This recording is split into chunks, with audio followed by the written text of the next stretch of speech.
Channel success tips. আমি কোয়েলি আজকে তোমাদের করাবো ক্লাস 11 এর ইউনিট 1 নিউ সিলেবাস ইউনিট 1 যেটা ছিল সেখান থেকে মাইক্রো ইকোনমিক্সের একটা পার্ট ছিল।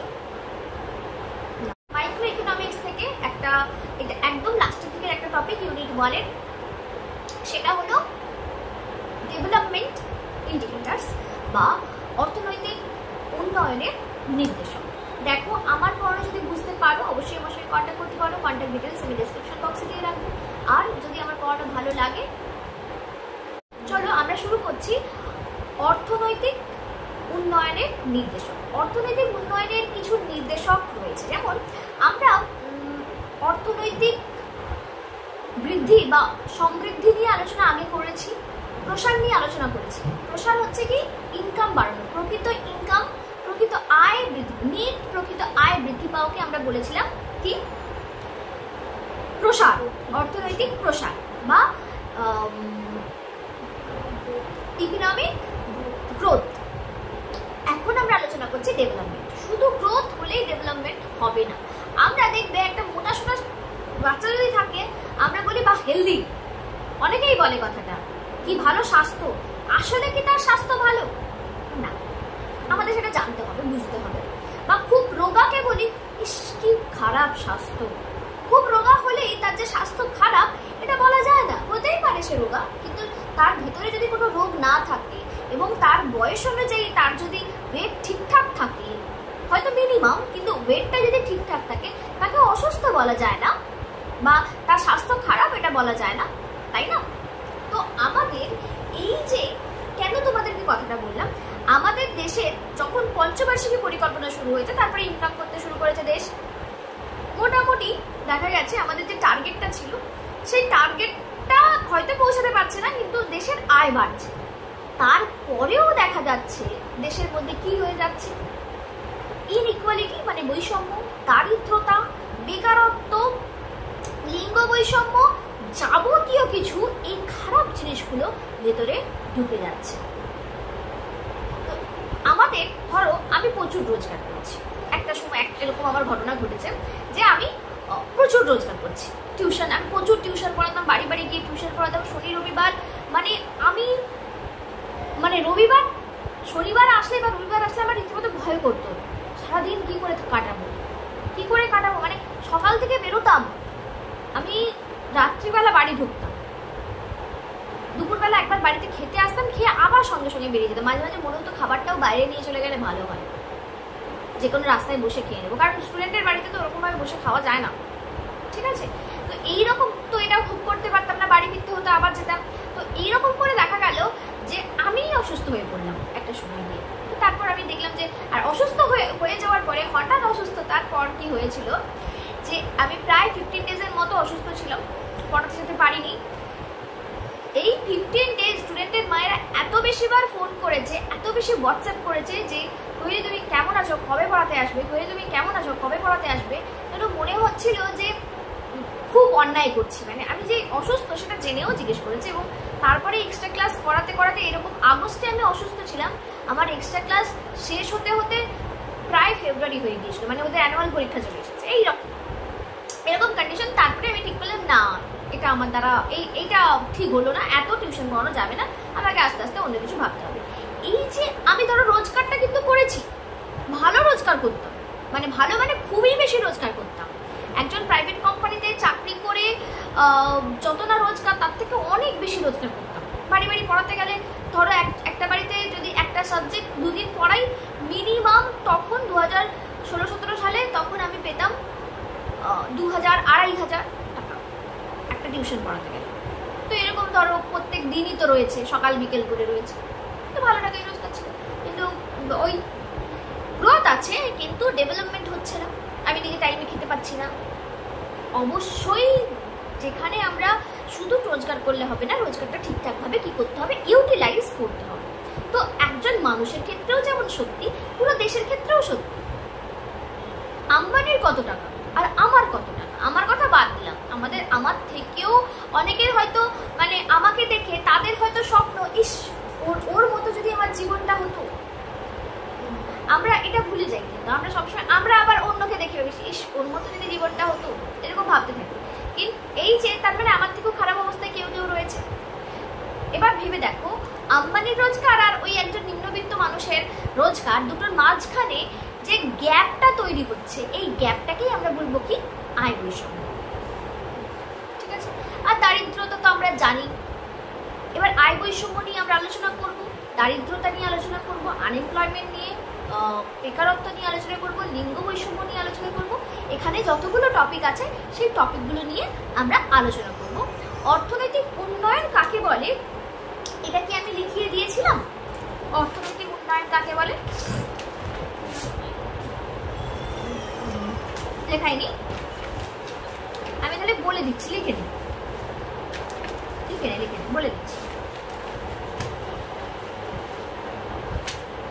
দেখো, অর্থনৈতিক উন্নয়ন হলো একটি বহুমুখী প্রক্রিয়া।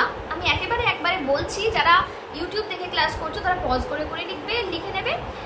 অর্থনৈতিক উন্নয়ন হলো একটি বহুমুখী প্রক্রিয়া যেটি আর্থিক, সামাজিক ও প্রাতিষ্ঠানিক পরিবর্তন ঘটিয়ে অর্থনৈতিক অগ্রগতি দ্রুততর করে দরিদ্র, বেকারত্ব ও আয় বন্টনের বৈষম্যের অবসান ঘটায়। আমরা অর্থনৈতিক উন্নয়ন কাকে বলে জানলাম। অর্থনৈতিক উন্নয়নের নির্দেশকগুলি কি কি? দেখো, অর্থনৈতিক উন্নয়নের নির্দেশকগুলি কি কি, বা what are the indicators of economic development. যেটা বলছিলাম ইনইকুয়ালিটি বা বৈষম্য, তারপরে বলছি পভার্টি বা দারিদ্রতা, আনএমপ্লয়মেন্ট বা বেকারত্ব, জেন্ডার ইনইকুয়ালিটি বা লিঙ্গ বৈষম্য, আর লাস্ট হলো এমপ্লয়মেন্ট, না কি যেন বললাম, এনভায়রনমেন্ট। এইগুলো তোমাদের বইতে দিয়েছে, আরো নির্দেশক অনেকগুলো রয়েছে, তো আমরা আপাতত এইগুলো নিয়েই আলোচনা করব। ঠিক আছে, শিক্ষাটাকেও রাখতে পারতো, যখন রাখিনি থাক, দরকার নেই।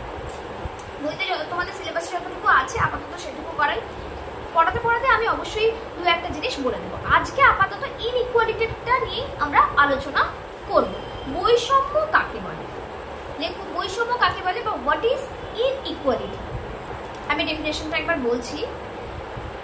Economic inequality is the unequal distribution of income, property and opportunities between different groups in society. It is a concern in almost all countries around the world. অর্থনৈতিক বৈষম্য হলো সমাজের বিভিন্ন গোষ্ঠীর মধ্যে আয় এবং কি বলেছি জানো, আয় এবং সম্পদ এবং সুযোগের অসম বন্টন। এটি বিশ্বের প্রায় সব দেশেরই উদ্বেগের কারণ।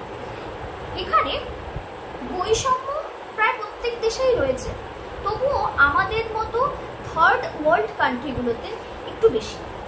তুমি যদি আমেরিকা বা বড় বড় কান্ট্রিগুলোতে দেখো, আমি আমেরিকার ওই একজন ভদ্রমহিলা আছে, আমেরিকান, এখন ওনারা আমেরিকান সিটিজেনশিপ পেয়ে গেছেন হয়তো, কিন্তু বাঙালি, আমাদের পশ্চিমবঙ্গের হচ্ছে পূর্ব মেদিনীপুর বা পশ্চিম মেদিনীপুরের মহিলার বাড়ি, আর হাজব্যান্ডের বাড়ি এখানে কোথায় একটা, জানি না, তো ওনারা আমেরিকাতে থাকেন।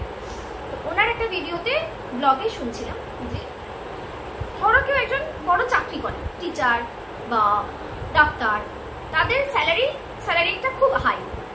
আর ধরো একজন ড্রাইভার বা আর একজন ওয়েটার, তাদের স্যালারিটা কম, কিন্তু দেখা যায় যে এই যে ড্রাইভার বলো, ওয়েটার বলো, তাদের আর একটা কি জায়গা থাকে ইনকাম করার, টিপস। সব মিলিয়ে দেখা যায় এবার একই, যদি না টিপসে হয় তখন সুযোগ থাকে অন্য কাজ করার, পার্ট টাইম কাজ করার। মোরলেস ইনকামটা একই, সবারই ইনকাম মোরলেস একই। তবে দেখো, গরিব বড়লোক তো সব দেশেই থাকবে, তাই না? তো সেই রকম রয়েছে, কিন্তু আমাদের দেশের মতো এতটা বাজে অবস্থা নয়, যেই মানে একদম প্রথম দিকের কান্ট্রিগুলো, উন্নত দেশগুলো। ঠিক আছে, আয় বৈষম্য আমরা দেখলাম যে অসম বন্টন মানেটা হচ্ছে যে একজনের কাছে খুব বেশি আছে আর একজনের কাছে একেবারেই নেই, খুব কম। আমরা ধরো আমার কোনো একটা জিনিসের দাম ধরো 200 টাকা ধরলাম, আমাকে যদি বলে এই জিনিসটার দাম 200 টাকা, আমি একটা জিনিস দেখলাম যে 200 টাকা, ও 200 টাকা, আচ্ছা ঠিক আছে, আমার কাছে কোনো ব্যাপারই না।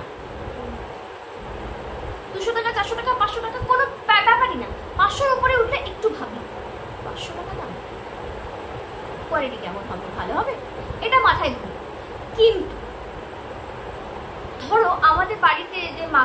করেন যিনি, তার কাছে 100 টাকার বেশি কোনো দামি কিছু হলেই অনেক দাম গো, 100 টাকার উপরে দাম। মানে তার কাছে ব্যাপারটা কিরকম হচ্ছে যে এটা ডিপেন্ড করছে। তো এই যে ব্যাপারটা হয়ে যাচ্ছে যে তাহলে ইনইকুয়ালিটি বা যাদের কাছে আমাদের, এটা তো আমার কাছে 200 টাকা, এখন যদি আম্বানির কাছে হয়, তার কাছে যদি 200 কোটি টাকা খরচা করবো, ওর ঠিক আছে কোনো ব্যাপার না, ও তো হাতের ময়লা, এক্ষুনি খরচা করে দেবে। এবার আমাদের মধ্যে কি হয়, একটি সমস্যা কোথায় দাঁড়ায়, ইনইকুয়ালিটিটা থেকেই আসে কি, আমাদের হিংসে আসে, তারপর আমাদের ওটাকে কি বলে, খারাপ কাজ করার প্রবণতা বাড়ে।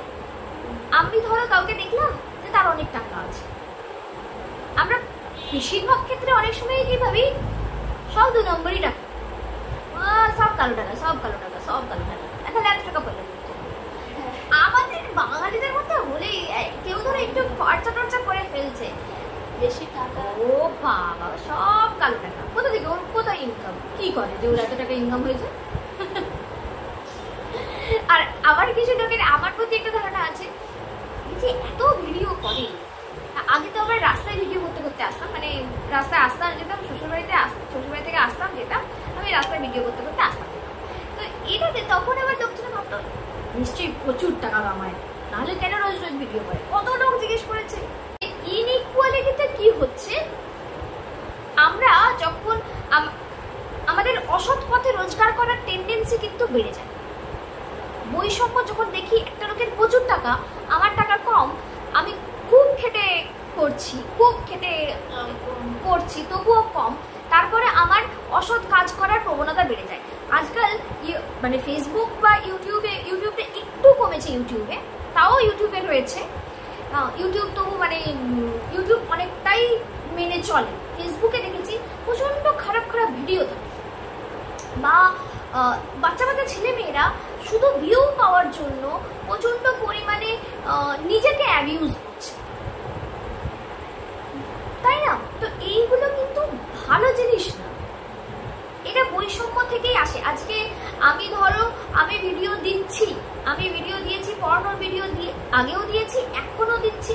একটা সময় কিন্তু আমি দেখছি যে যারা পড়ানোর চ্যানেলগুলো কিন্তু শুধু যারা পড়ায় তাদের কিন্তু কোনো গ্রোথ নেই। গ্রোথ কোন জায়গাতে রয়েছে? যারা সাজেশন দেয়, যারা হচ্ছে দুটো কথা বলতে পারে, বাগিয়ে গুছিয়ে ভালো ভালো কথা বলতে পারে, তাদের চ্যানেলে বেশি গ্রোথ তুলনামূলকভাবে। এবার সব ব্যাপারেই কি তাই যে শুধু সাজেশন দিলেই হয়ে যাবে তা কিন্তু না, সেখানেও খাটনি রয়েছে। তো এটা অসৎ পথ নয়, পড়ানোর জায়গাটা কোনটাই অসৎ পথ নয়, কিন্তু বেশিরভাগ ক্ষেত্রে দেখবে যে বেশিরভাগ চ্যানেল কি করছে যে ওই ভিউ পাওয়ার জন্য নিজেকে ওই ভাইরাল করার জন্য উঠে পড়ে লেগেছে, যা ইচ্ছে তাই করছে। আর ভাইরাল যে যারা হয়ে যায় একবার উঠে আর সঙ্গে সঙ্গেই পড়ে যায়, 1-2 মাস চলে ট্রেন্ডিং, ব্যাস তারপরে কিন্তু কাঁচা বাদামকে দেখো আর আনু মণ্ডলকে দেখো,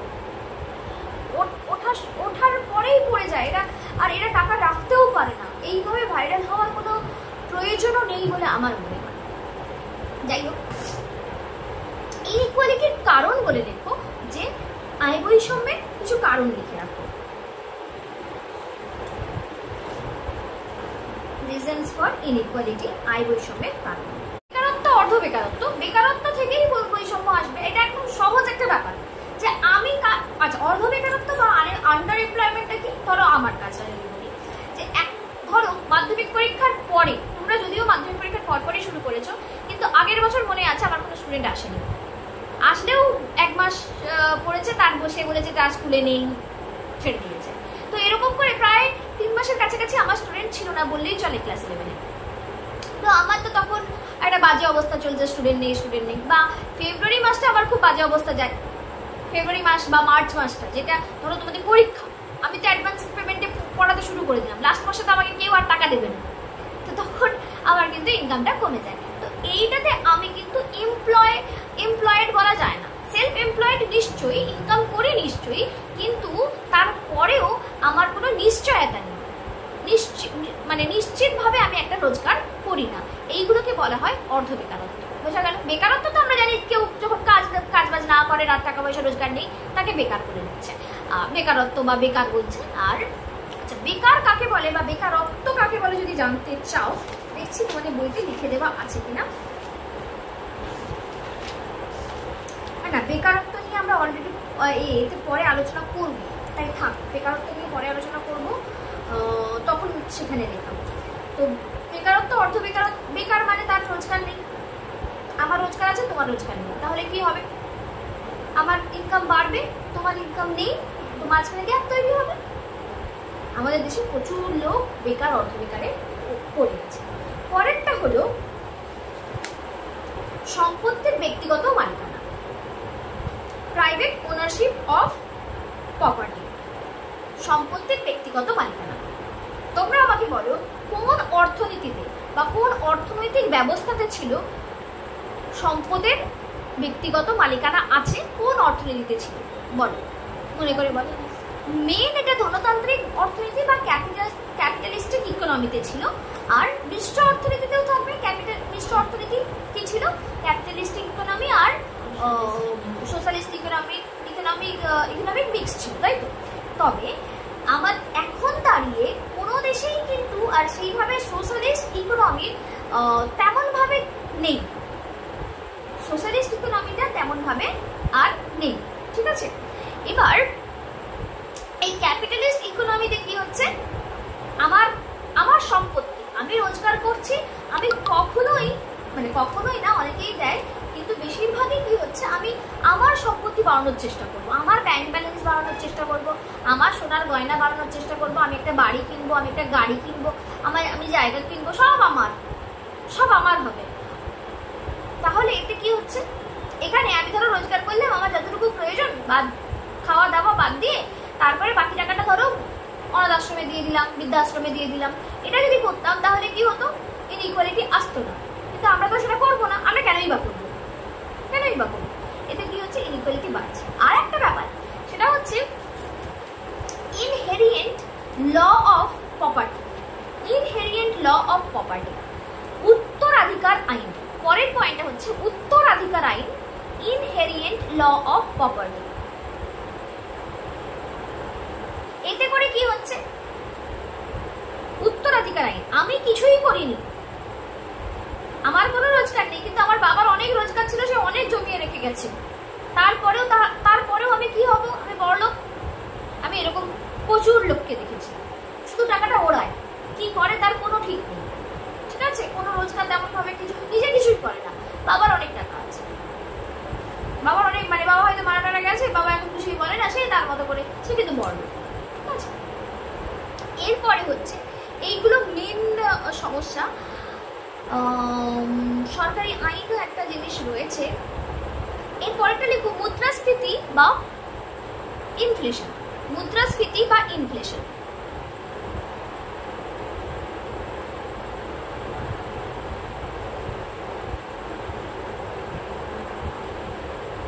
মুদ্রাস্ফীতি ইনফ্লেশন হওয়ার জন্য কি হচ্ছে বলো?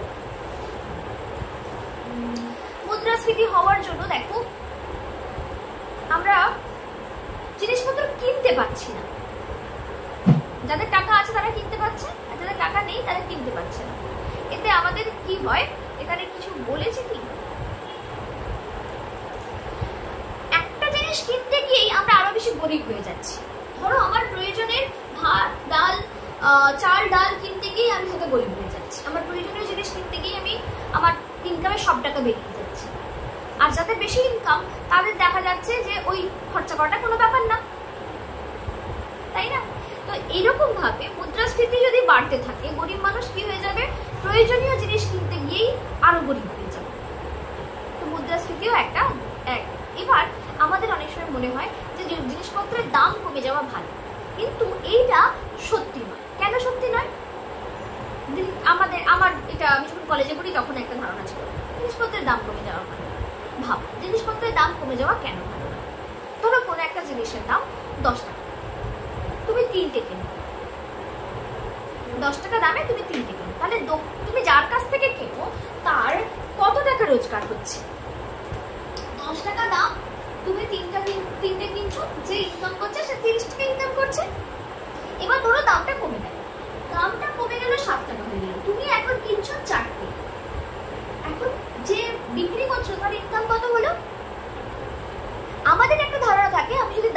দিই তাহলে কি হবে, বিক্রি বেশি হবে, বিক্রি বাড়লো কিন্তু ইনকাম কি হলো দেখো কমে গেল। এইটা করতে কত হতে হতো, 5 হতে হতো, তবেই তোমার ইনকামটা বাড়বে, কিন্তু হয় না। বরং যদি দাম বেড়ে যায়, ধরো 11 টাকা থেকে 12 টাকা হয়ে গেল, 15 টাকা হয়ে গেল, ঠিক আছে, তখন দেখা গেল দুজন কিনছে, ইনকাম একই রয়েছে।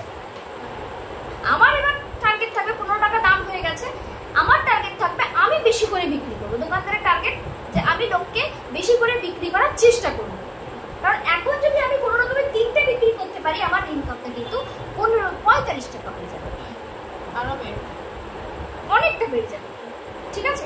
তো এবার তোমাদের কি মনে হয়, দাম তাহলে বৃদ্ধি পাওয়া ভালো না কমে যাওয়া ভালো?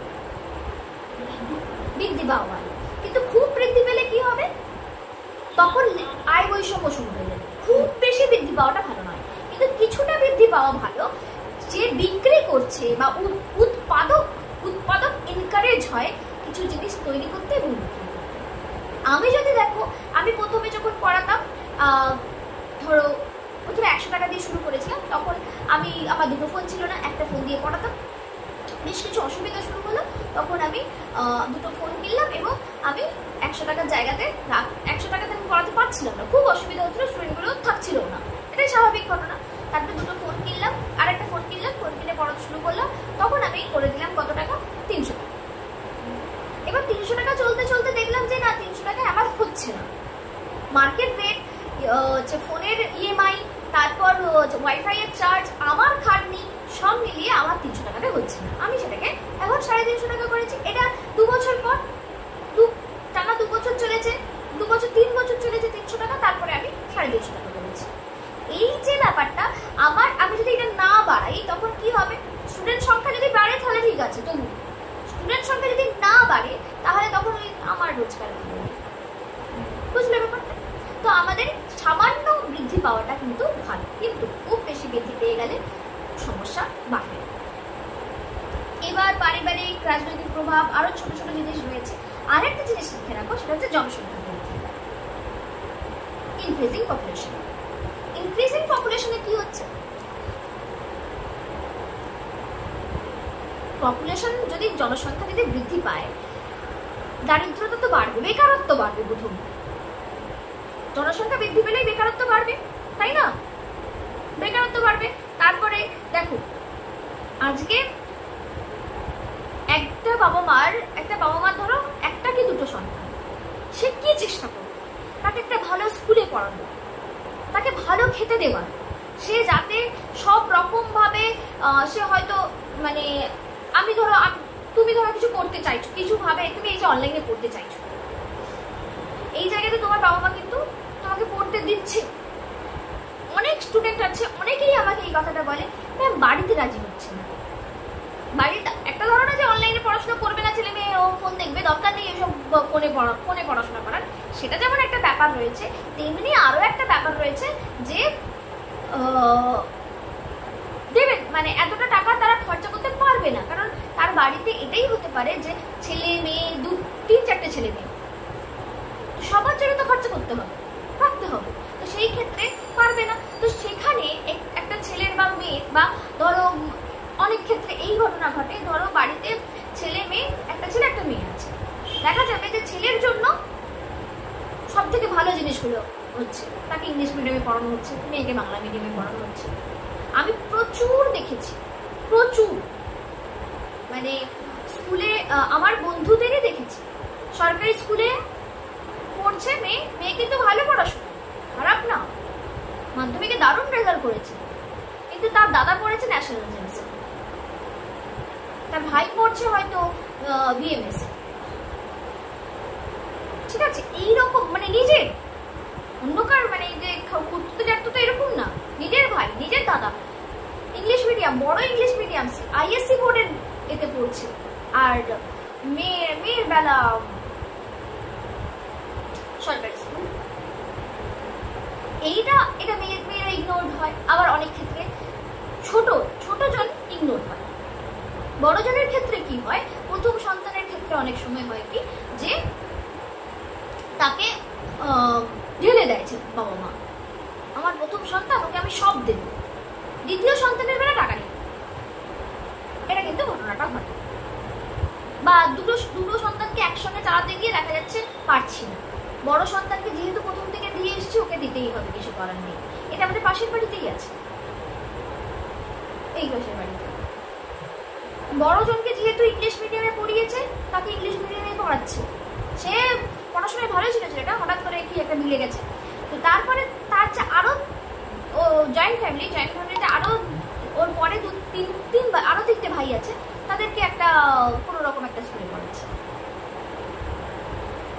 এটা চলতে থাকে।